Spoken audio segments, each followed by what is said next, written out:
Salut tout le monde! Aujourd'hui on se retrouve pour continuer notre petite étude du tarot et des arcanes mineures et aujourd'hui la suite des épées. Il y a encore les quatre, comme ça vous les voyez toutes. Ah, les épées, les épées. Les épées, c'est pas forcément les cartes les plus appréciées en général parce qu'il y a pas mal de cartes qui ont des teneurs un peu négatives. Et du coup les épées, on parle du signe d'air dans l'astrologie, donc de la balance du Gémeaux et du Verseau. Mais on parle surtout de l'intellectualisation des choses, donc vraiment de la pensée, du blabla interne en fait. Donc je rappelle, les coupes, c'est plutôt les émotions, les deniers, le concret, et les bâtons, ce qui nous motive, la fougue, la passion. Donc je vais vous les présenter une après l'autre, comme j'ai pu les faire avec les coupes. L'As d'épée, première carte de la suite. Donc l'As, on le sait, c'est toujours la graine. Rien n'est fait, mais c'est le début de quelque chose qui est potentiellement très grand en fait. Du coup, cette magnifique carte de l'As d'épée, tous les As sont super beaux.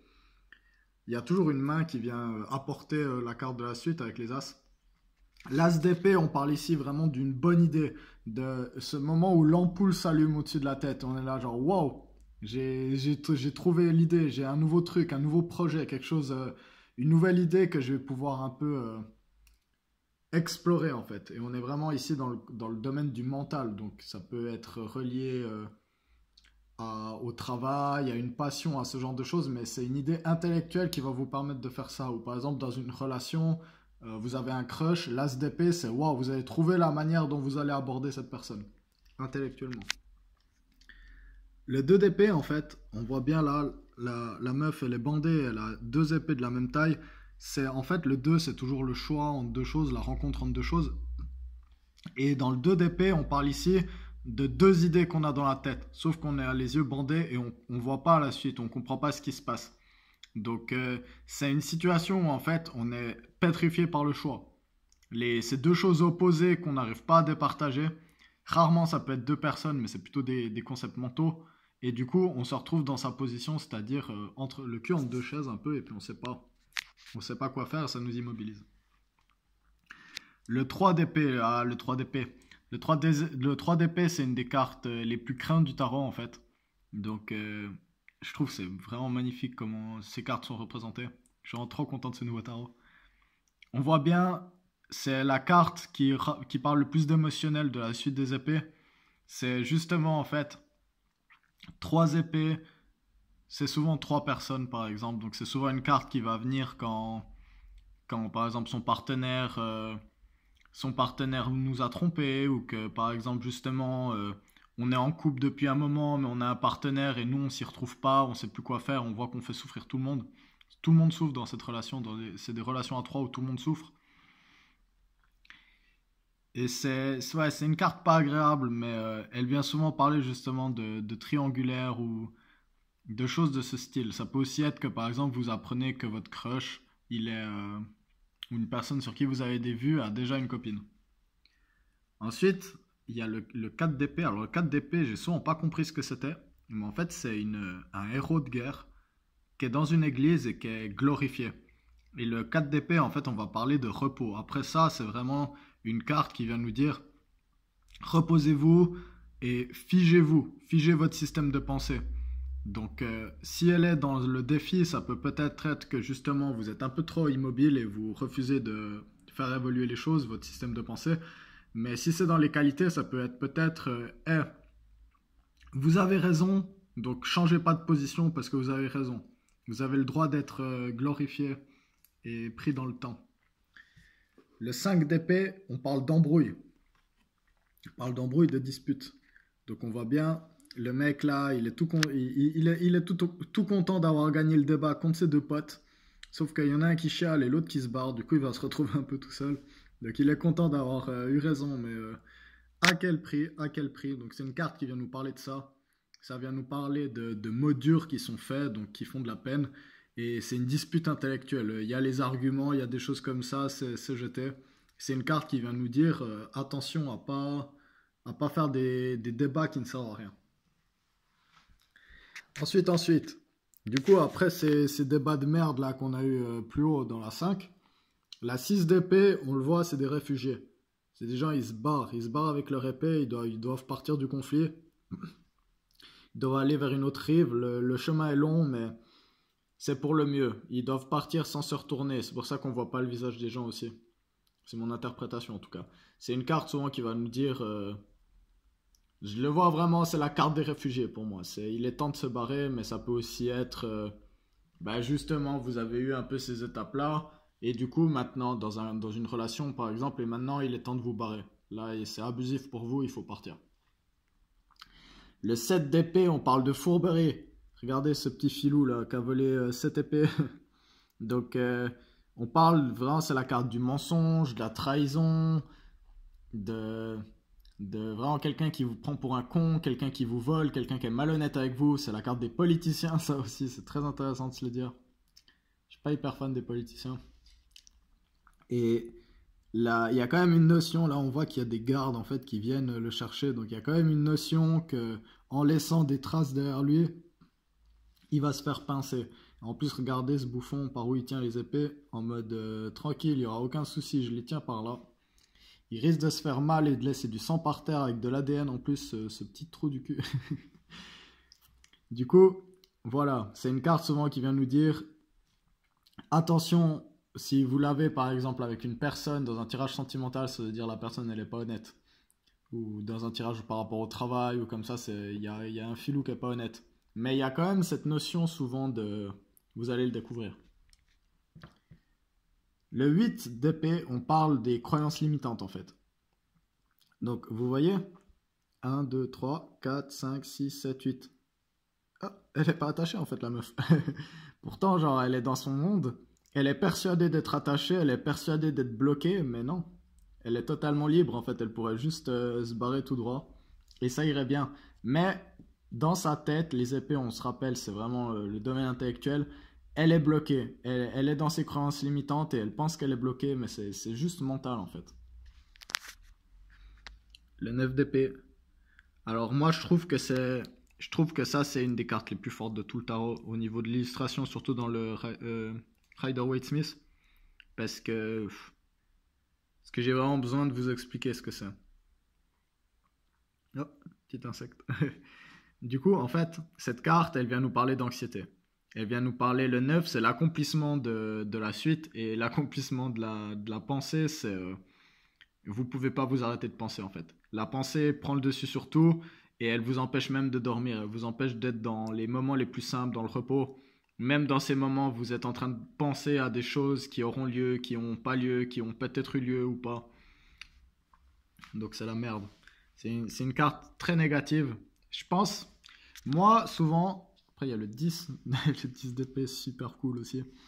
Mais moi, souvent, cette carte, j'ai l'impression qu'elle est pire que le 10 d'épée. Parce que le 10 d'épée, on parle vraiment, le mec, il est mort, quoi. Là, vous en pouvez plus, vous êtes par terre, là, vous êtes dans votre lit en train de paniquer, mais là, vous en pouvez plus, quoi. Là, ça fait des semaines que vous êtes comme ça, du coup, genre, vous êtes tombé, vous avez dit plantez-moi, là, il n'y a plus moyen de rien du tout. Mais du coup, le gros avantage de cette carte, c'est qu'elle annonce des beaux temps derrière, vous voyez. Elle annonce vraiment, c'est genre, ok, vous avez capté, genre là, c'est impossible pour vous de voir que c'est pas la fin, quoi. Le 10, ce sont la fin. Et il faut vous barrer, il faut recommencer un cycle, mais là, vous en pouvez plus de ça. Et vu que vous en pouvez plus de ça, vous abandonnez. Vous dites, plantez-moi les 10 épées dans le dos, là. Que je me réincarne, que je parte dans une autre vie, que je recommence le voyage du fou. Et du coup, voilà. Voilà. Ça, c'est pour les 10 arcanes. Donc, elles sont pas toutes hyper positives, mais c'est ça qui est intéressant aussi dans le tarot, c'est que des fois, dans la vie, il n'y a pas que du positif, et puis c'est bien de pouvoir dire, ah ouais, effectivement, il y a un truc un peu bizarre qui se passe. De nouveau, les cartes de la cour. Donc, je vous invite à voir la dernière vidéo sur les coupes, où j'explique un peu mieux que ça peut toujours être des personnages de la vraie vie, en fait.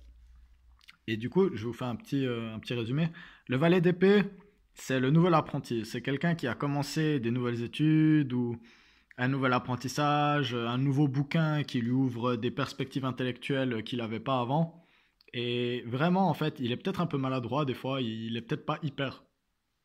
Pardon. Il n'est pas hyper construit toujours. Mais néanmoins, il a vraiment beaucoup de potentiel. décidément. Il a beaucoup de potentiel en fait. Et il est vraiment désireux d'apprendre. Le cavalier des épées, lui, c'est lui, c'est le militant en fait, j'ai l'impression. Parce que lui, il est très intelligent. Donc c'est un cavalier d'épée. Donc les gens de la cour, ils sont tous ils ont beaucoup de potentiel dans la suite. Mais il vient à fond et il fout des coups d'épée partout en fait. Donc les coups d'épée, c'est des débats, c'est des idées, c'est des choses comme ça. Donc le cavalier des épées, il vient vraiment nous parler. Moi, j'aime bien l'image du militant. C'est que vous le vouliez ou non, il va vous expliquer son avis, il va essayer de vous changer d'avis, il va essayer de vous convaincre dans les choses et tout. Donc il y a vraiment cette notion de convaincre et puis d'aller en vitesse, apporter un message et puis essayer de changer les gens. La reine d'épée, elle est sur son trône. Donc elle n'a pas besoin d'aller vers les gens pour expliquer les choses, elle n'a pas besoin de convaincre des gens. Lui, il a vraiment besoin, lui c'est son métier, il est payé pour ça. Elle, elle est chill. Elle sait qu'elle a raison, elle sait qu'elle est intelligente, elle sait qu'elle voit les choses justes. Et elle va pas se laisser berner. Elle a l'épée, elle est là, l'épée. Elle est prête à trancher tout ce qu'il faut, tous les mensonges. On peut pas lui mentir. Elle voit. Elle, c'est impossible. Il y a pas de, il y a pas de ça avec elle. Il y a pas de set d'épée avec elle. Elle est vraiment dans son truc. Elle est capable de discerner le vrai du faux. Ça peut être aussi une femme, représenter une femme veuve. Maintenant que j'y pense, j'avais souvent vu ça. Si ça représente une personne du réel. Mais, ou une femme divorcée, donc plutôt plus âgée. Mais elle a déjà vécu pas mal de trucs et c'est quelqu'un de très intelligent qui n'a pas besoin de convaincre les gens, mais on va pas la berner. Et le roi des épées, donc qui finit la suite. Donc je le rappelle si vous n'avez pas vu la vidéo sur les coupes, mais je vous invite vraiment à le faire. Roi, reine, dans un tirage spécifique à une personne, ça peut représenter un homme, une femme. Mais si c'est un tirage général, c'est vraiment interchangeable. Il ne faut pas voir ça avec les sexes en fait, mais plus l'archétype du sexe. Et du coup, le roi des épées, c'est vraiment le big boss. Donc le mec, il est intelligent, il sait comment régner, il sait comment prendre des décisions, il sait comment donner des ordres, il sait comment tenir toute sa cour avec lui.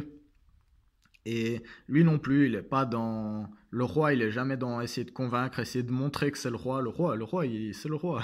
Il n'a pas besoin, c'est plutôt eux qui ont besoin de montrer des choses. Ces deux, ils n'ont pas besoin de montrer. C'est le roi et la reine, ils sont dans leur... ils sont en haut du game, ils n'ont même pas besoin de progresser en fait. Et du coup, vraiment, avec le roi des épées, on va parler du chef d'entreprise, mais aussi d'un éditorialiste, on va parler d'un scientifique, on va parler de quelqu'un de très intelligent qui a une position de contrôle. Voilà, la suite des épées. Je vous les refais un peu comme ça. J'espère que cette vidéo, elle vous a plu. Moi, j'aime beaucoup faire ces vidéos sur le tarot, ça me permet un peu de bien observer les cartes que j'ai. Ça, c'est une carte que j'ai vraiment beaucoup eue dans des moments compliqués. Donc moi, je suis quelqu'un qui réfléchit beaucoup. Et ça a souvent été un défi qui est ressorti chez moi. Et puis, c'est pas un hasard. Puis, beaucoup d'amis m'ont dit que c'était un problème que j'avais des fois. C'est que je suis trop bloqué dans le mental. Et beaucoup de gens sont dans cette situation. Donc voilà. J'espère que vous ayez pas trop d'épées quand vous fassiez des tirages. Celles-là, elles sont cool d'épées, mais ouais, celles-là, 80%, elles sont pas top. À part un peu l'as d'épée, celle-là vite fait, puis celle-là. Voilà, le reste, c'est vraiment pas les meilleures cartes.